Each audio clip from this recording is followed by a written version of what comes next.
আসসালামু আলাইকুম এভরিওয়ান। সিজনের প্রথম আম দিয়ে আমি টক ঝাল মিষ্টি আচার রেসিপি আপনাদের সাথে শেয়ার করছি। এজন্য আমগুলো টুকরো টুকরো করে কেটে আমি 2 চামচ লবণ দিয়ে পানিতে ভিজিয়ে রেখেছিলাম যাতে কষগুলো চলে যায়। এখন পানি থেকে তুলে আমি রোদে শুকাতে দেবো যাতে আমের মধ্যে পানিটা না থাকে। আর এখানে আমি একটা রসুন গ্রেটার দিয়ে গ্রেট করে নিয়েছি আর সরিষাগুলো ব্লেন্ডারে ব্লেন্ড করে নিয়েছি।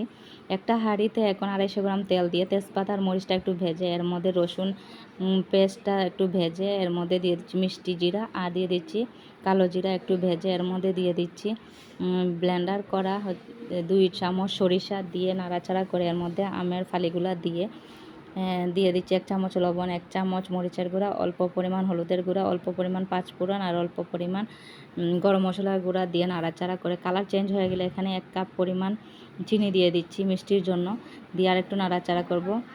নাড়াচাড়া হয়ে গেছে, এখন এর মধ্যে দিয়ে দিচ্ছি আরও একটু পরিমাণ পাঁচফোড়ন আর গরম মশলা গুঁড়া দিয়ে দিচ্ছি ভিনেগার। ব্যাস তৈরি হয়ে গেছে আমার আচার।